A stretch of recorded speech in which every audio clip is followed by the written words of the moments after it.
This is Ministry PvP. I am Lorveticus. A couple weeks ago, I got an entire day off to myself. So, of course, I spent that whole time binging games on the Eviction Circular server. And I got my ass kicked by all the players that haven't been stuck changing baby diapers for the past 5 months. So that was a bit humbling. This particular game is against one of the top players, although I'm not going to name them for reasons that will soon become evident.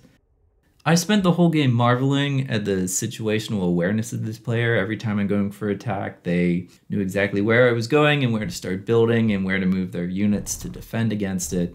And then later on, it came out that this person was using some Ministry mods with some quality of life features that are extremely informative in a PvP context, to the point of maybe being unfair and maybe even being cheating. So we'll get into the detail of what that is, and people will have to make up their mind. Unfortunately, there's not anything I can do about these mods. They're not in like the connection packet, so I can't kick people that use them. I can't really change the information available because the information that these mods are sharing is part of the Ministry information protocol, and so I would have to build a custom server with a different protocol that's sending different information to all the clients in order to get rid of these things. So I'm kind of stuck with it, which is miserable. So let's take a moment to go look at what these mods are actually doing. So I went and got one of those mods and popped into a game to see what information I could see. And the two main features that I'm talking about here, the first is the mods are showing where the other player's cursor is and puts their name on it and leaves a dotted line to where the player unit is. So here's some examples of going over to other players and watching what they're building, and you can see them dropping down belts and schematics and everything, and you can see them giving orders, because orders have to go where the player cursor is. So I'm watching their cursor move to where they're looking and paying attention, and then seeing the orders come out. And then the second feature that comes out is the unit pathfinding for other players is visible. So he gives an order, and then you can see the line pointing to where that unit is moving to. This is extremely valuable information for PvP. If I know where the attack's coming from, then I know where to defend. And I know where I don't need to defend because there's not an attack going there. So as we move forward with the game, keep in mind that this information is available to my opponent and I'm not aware of it.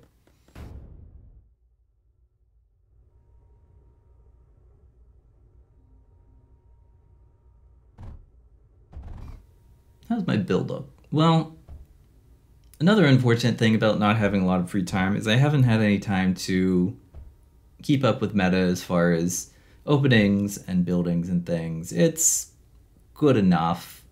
It felt like I was doing well at the time, but looking back over a game, you always see mistakes. There'll be a number of modest to significant ones, although I still actually hang on pretty long, which is nice for an old timer. At least I've accomplished something.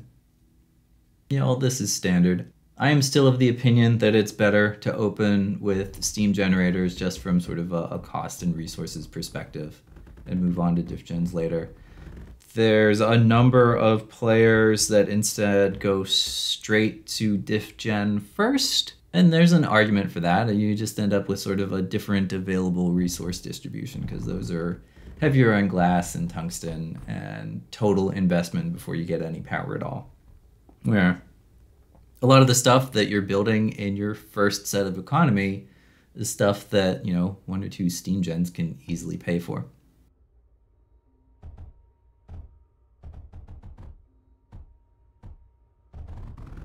Oh, there's an error there. Didn't do the graphite output on that one. Haven't noticed yet. Haven't noticed yet. Uh-oh. Oh well.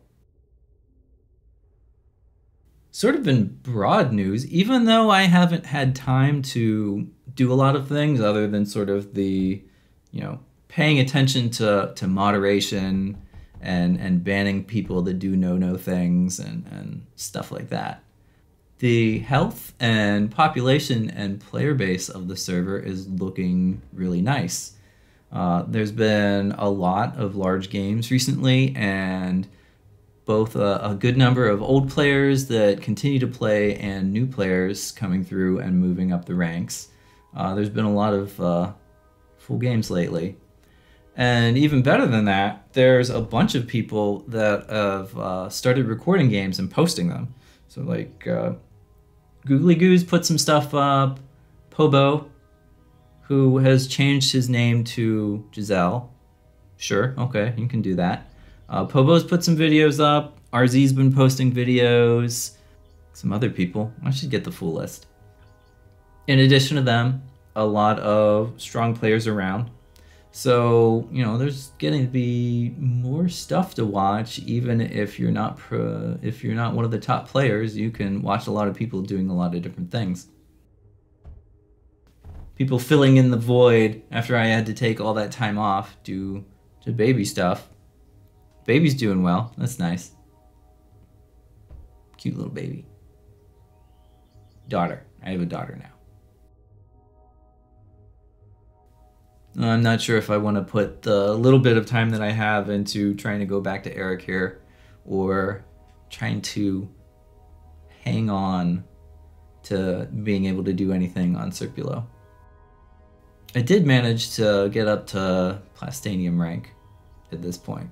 Both servers are now at the point where there's, you know, 2 or 3 Surge players, both on Circulo and Eric here. So that's like the equivalent of a Grandmaster and sort of the old rankings from Assimilation days, the strongest players, and a really deep stable of Platinum players, which is like 1 rank below that in skill, you know, 5-10 players on both servers there.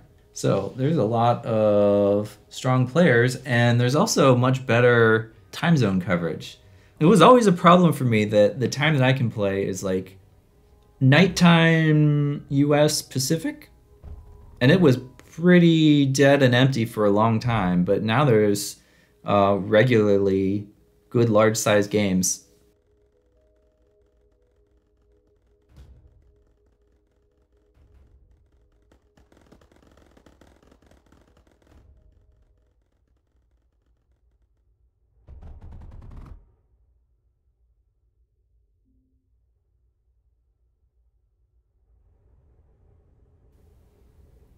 And then I'm putting up my emergency defense. That is pre-platinum. I don't have the platinum for swarmers. I need those for overdrives. Although the thing that's not great about that defense is it is extremely graphite heavy, and my graphite has not ramped up much at all so far. Yeah. So Sire has extended power to the neighboring cell. That's for doing arcs and lancers if I attack. And he's like laying the groundwork for that in advance because it's cheap, but building the actual defense is slower and more expensive. Why do it if you don't need it? If you've got polys to do your building, then you can pop it down real fast. And another one of the things that seem to be a recurring theme is all of the early unit ground attacks can be absolutely wrecked by a player with enough silicon and enough power to just put a bunch of lancers down, and it can go down real fast, and then all that ground unit stuff you had, worthless. I do, of course, want my utility flares. You need those for defense. You need those for trying to raid and trying to punish someone playing greedy and all that sort of thing. Although I'm only building 1. Usually I build 2 of these and I rig up a phase, a quick phase to both of them. But instead it looks like I'm going for trying to do a little more eco, a little faster. So a mistake in my general build order is I am not going for megas. Megas are probably super important, much more than they used to be, and I should get over that. Instead, I tend to be, going for combat units before that. Why don't you do the megas? They're going to make a big difference later on. And maybe earlier domes, like Googly Goo focuses on. That would probably make things better. I should do some experimenting with that. The thing that I do poorly when I'm trying to mimic the support unit control is I get all my polys killed. And when all your polys are dead mid and late game, then you're pretty much stuck. Because now your building is crap. Your building speed. And you don't have the healing, and you don't have the options for sending the mine or do anything else. Yeah, let's put up a contest for this hex right here. I would like a cleaner border and more buffer space. Now this is a cheeky move. Core capture is based on whoever has the most units in the hex that isn't the previous owner. So he's got some daggers actually hitting the core. And if I just sit a bunch of units, not even fighting, but they're in the hex so that I have more units in the hex, then when that goes, I'm going to be the one that claims it. Taking a little bit of advantage of knowing the rules precisely. Lost a little bit of efficiency on that power plant. Oh, and then okay, well. The pain of placing an overlapping schematic one thing off so that it wrecks all the bridges and all the logic, and then needing to rebuild it. I could have done without that. Although that's going to be lower efficiency anyway, because that one little block of oil is messing up one of the generators in it. Oh well, this is where I'm building. More polys probably would be nice. Starting with the megas, probably also nice. Yeah, my normal process is once I put one of those power plants down, go straight to a big phase. And I don't have to worry about power problems running the phase because the phase starts boosting the power plant immediately and then pays for itself. And I start accumulating phase for running the domes that I'll eventually have.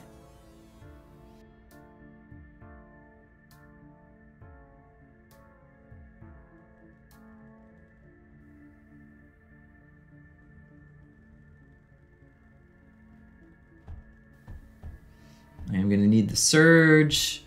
Should go up to swarmers. And I generally want to put one of these 4 crucibles to pay for the silicon that goes into the surge.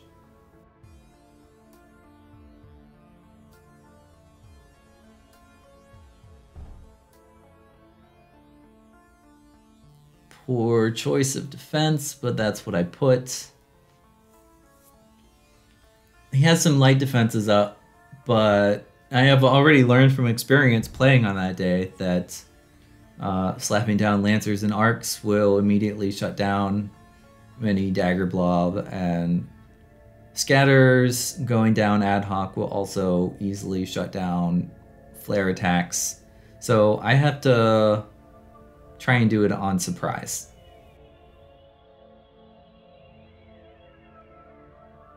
Oh, there's another error. Not putting the water on that has significantly reduced my blast production, so I'm not going to have an easy time building many swarmers anytime soon. And I should put a booster in that power plant, but I haven't. Alright, and here's the ugly thing. So I've got my own self-contained Zenith Mega or Fortress factory that I made that in response to when Goo started making his big production cube things. He does it in half a hex, I do it in quarters, and his has diff gens and mine has Thor. It's still a little temperamental to place because it's got the built-in sand air blast. Sometimes that needs a little noodling to make it fit. And I'm out of silicon because I never finished my silicon factory. That's dumb. I'm a dumb. And he's getting closer. So I want to actually start having some military. Because I've got an aggressive attack earlier mindset, I always feel like I should already be dead. He should have been using more advanced economy to outproduce me earlier when he doesn't. I don't deserve to last as long as I do in this game.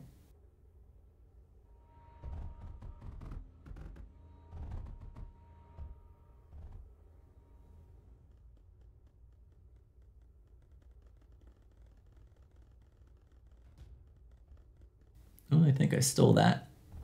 Successful steal? Yes. So that throws him off a little bit. But now the polys are gonna do their thing. So maybe I can assassinate. Go for the assassinate. But he's just gonna hide behind there. He's seen assassination before. He knows how to deal with that. Yeah, poly's being used in a combat role. I don't have sort of the mental wiring or experience yet to do that automatically. Yeah, that thing I do with my self-contained quarter core factories, where the thorium output starts off as blast, and then I change it to thorium once it's finished, because I kept blowing up thorium generators because the thorium would be going into them before the cryo was done. I'm running myself out of titanium. Using the wrong nodes. I'm gonna use small power nodes forever. Why should I spend silicon and power if I can just use, lead and copper or whatever? I suppose there is an argument for people dropping surge towers, because, it's only one and it's less points of attack. But that takes surge. But using large nodes, why would you ever do that?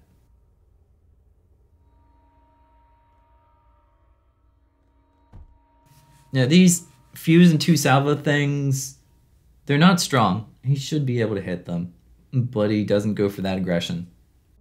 Oh, another piece of information, and you can see this in some of the other replay videos that people have been posted. Information that comes from mods. A list in your upper corner of all the units that each player owns. And that's pretty valuable for not getting caught by surprise if somebody is hiding a force and then suddenly brings it out before you're prepared for it. So he almost certainly knows that I've started producing zeniths. And counter decisions to that would be something like, okay, well, start making more military or start transitioning to swarmer defenses. So he knows to do that. Yeah, so these defenses, my intention with these things is I want to make it slightly more expensive to actually try and take these cores. You can't just, send a few daggers or a few flares to do it. The swarmer and the cyclone will take care of that. You have to at least commit some military into the hex, and so you have to subject yourself to some moderate amount of, core explosion damage on your army.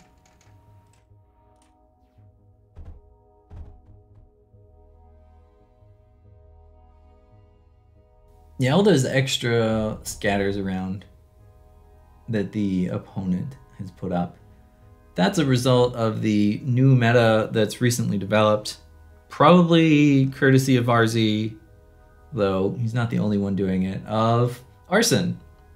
You take your flares and you go find things that are flammable or explosive and you go shoot them.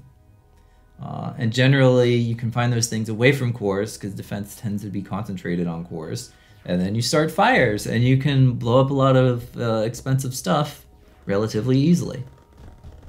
But if you put a bunch of random scatters all over the place, then it gets harder to find those openings. You also see some places where he puts walls around a power plant, like diff gens have pyrite in them, so that makes them flammable. So you put a wall around it and that helps things a bit.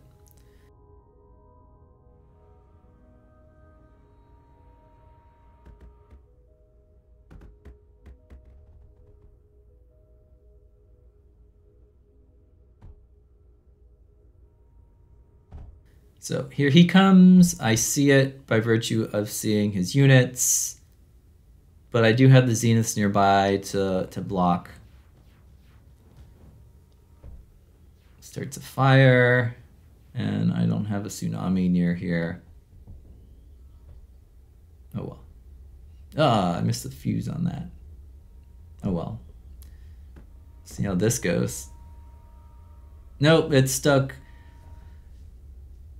The inbuilt logic of like a player unit choosing what it's going to build when there's different options, like it'll just sit there stuck, not building something that doesn't have enough ammo when there are other buildings in blueprints on the ground that it could be building, is annoying.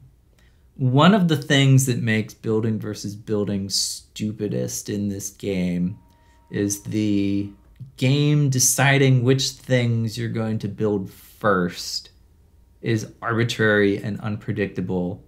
So you can't really choose to put down buildings in a combat situation in a way that will make them effective or make it doesn't feel good.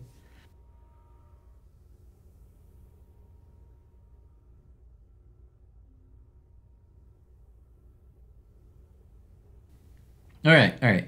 Here's a good attack. So I'm going for that. He sees me going to attack. Watch his unit blob every time I move my cursor elsewhere. He's tracking, he's following. Can I start a fire maybe? Nope, that didn't work. And as soon as I start like heading in a different direction, then he sends all the stuff ahead of it.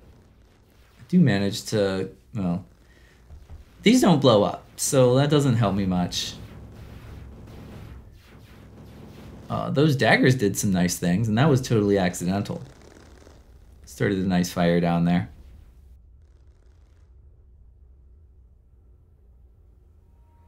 But yeah, he was totally on top of that entire raid. And so I just sort of bailed out instead of losing everything. There is a sort of fair bit of a similar effect to like say a StarCraft game where if you lose all your army, because defending with units is now kind of critical, you lose all your army and you're pretty much done. As might as well, you know, GG out. So I don't want to lose everything. And stuff takes a while to replace.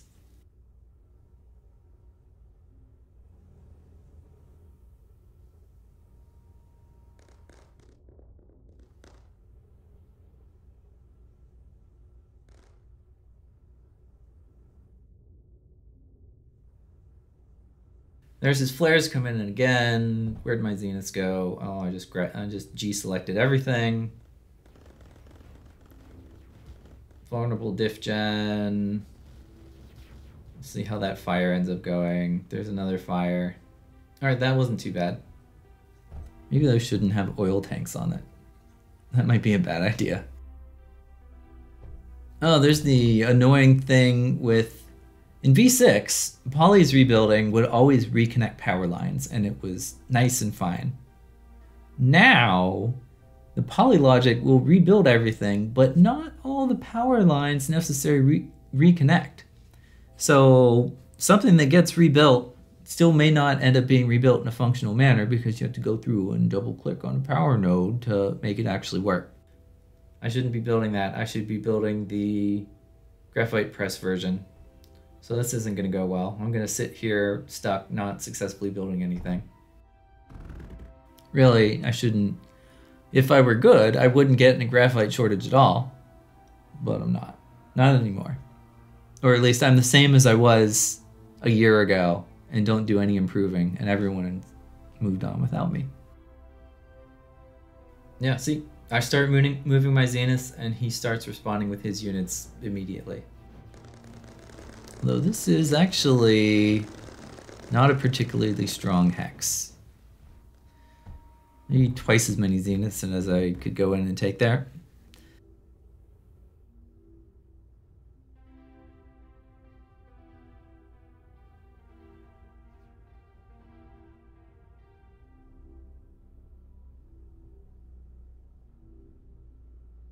I don't think I actually ever bothered to build the thing there. Yeah, I never finished the defense. Oh well.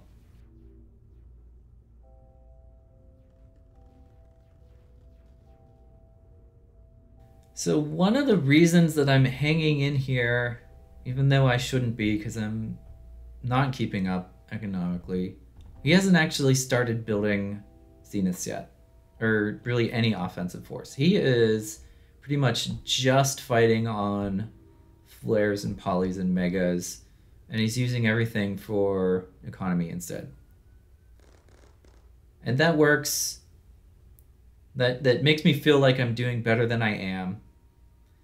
And the point that it fails is when he drops like a 8 or 16 or whatever the giant things are, like a big Zenith factory quarter with a dome on it, and suddenly he's making, you know, one Zenith every 2 seconds or whatever.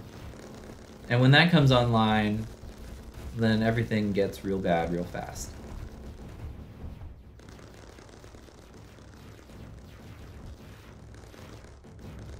I mean, I do like these buildings close to my borders make it pretty easy to lure in rebuilding polys, which is nice.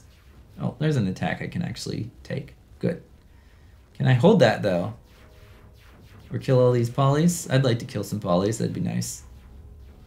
I think I can push these flares off. All right. So, I'm not completely useless. I've managed to take a piece of ground, although that was not economically important. All the biggest economically important stuff of my opponent is much further back and much harder to get to. Maybe I could be trying to go around, but that would move sort of the standing position of my Air Force away from the places that they need to be able to defend. So I need to be watching his accumulation of Zeniths and see when they start going somewhere so I can, you know, try and block them off.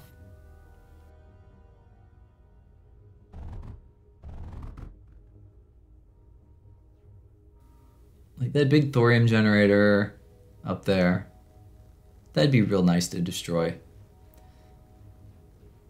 I should try and get some of these megas.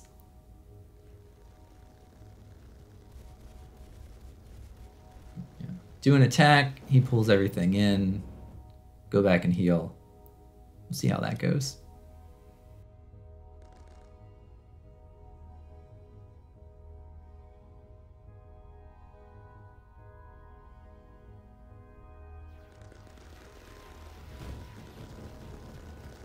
Can probably just sort of keep his attention occupied by repeatedly doing that. So like set up something building and then go bother him again. But now he's going to upgrade all his defenses to swarmer size, and I couldn't quite get in there fast enough to disrupt the rebuilding process.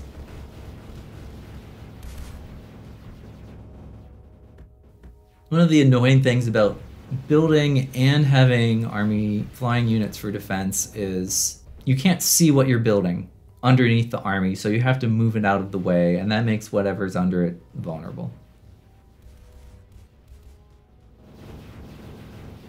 That'll probably... hey. Okay. Now, there goes the platinum. Maybe? Well, it's damaged. I don't think that... Maybe those oil tanks just don't fill up. And yeah, those oil tanks don't fill up, so they're not actually super explosive, so it's fine. So this defense has gone reasonably well, and that took out some of the Zeniths he had stockpiled, but they're going to replace quickly, and they're going to replace faster than mine is. I haven't actually panned up to see what his which of the big factories he's got built up. What is that? That's 12 multiplicative. That'd be a real nice target to take out, but he's going to do a lot of defense on that. There we go. Kill some megas. Those jerks.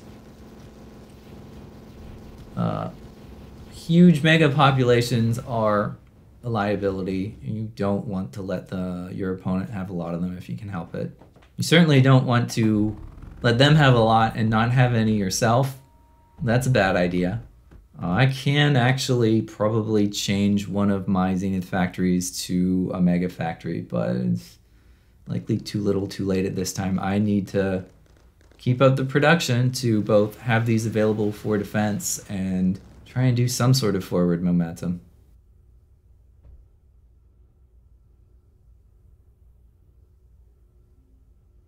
Don't go for that. That was a waste. So now we're all gonna back and forth over this same hex. I've got my polys in there, he's got all his stuff in there. But the core blows, and I'm the one that mostly dies to it. He saved a lot more polys than I did. Yeah, so as we keep fighting over this core, every time it flips sides, the entire army in there is going to go down. And because he's replacing stuff faster than I am, well, he ends up being the winner of that.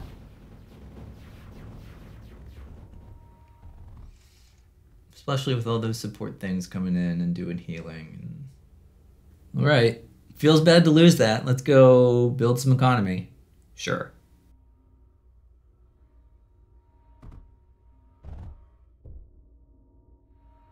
Oh, that one had an oil patch in it. I wonder if that actually breaks it. It might.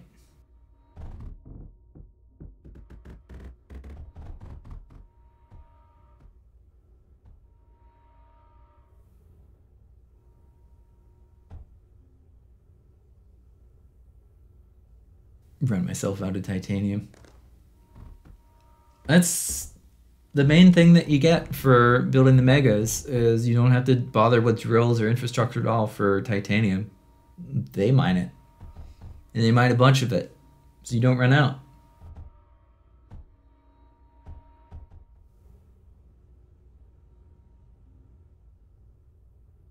Where are they going?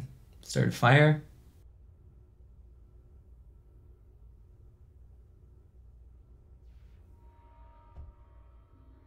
Alright, that wasn't too bad.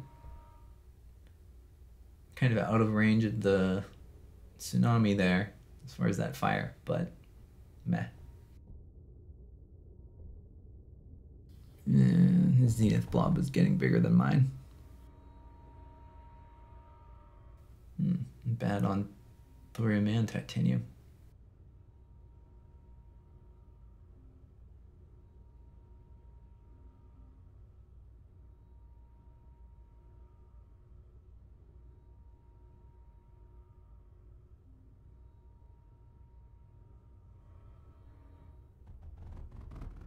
Now it looks pretty bad. That Zenith blob he's got is growing pretty fast. If I'm fighting defensively, I can do okay. If he splits that, I'm gonna have trouble. Yeah, I'm definitely a lighter on defensive player than most. Although I'm not good enough to actually leverage that cost savings into something that looks like effectiveness.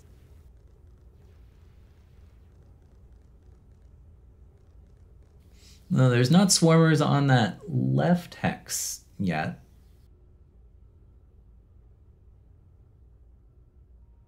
There's quasars coming.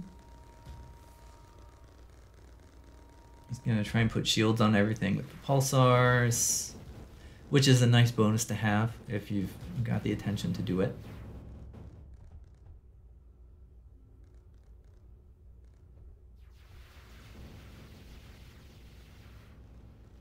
Get the bodies in the way.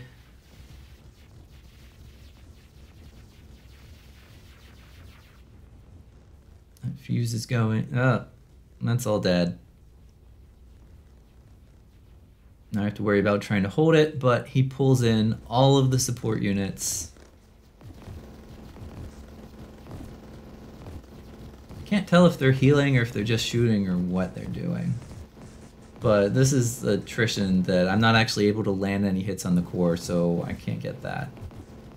Maybe if I had my own quasars, then they'd cut through, or if I had fortresses. Whatever, I give up. That's me one of the games that I was wrecked. I think I recorded 3 games getting wrecked, and I managed to beat YS once, which was interesting because that one YS beat was the one that put me from Titanium to Platinum rank. YS doesn't, if you get to him before he starts building his production cubes, then you can get him. But if you give him too much time alone, or if you're distracted with the fist fight, you don't get him. He gets you. Alright, well, that was the game. I lost. Okay. See you next time.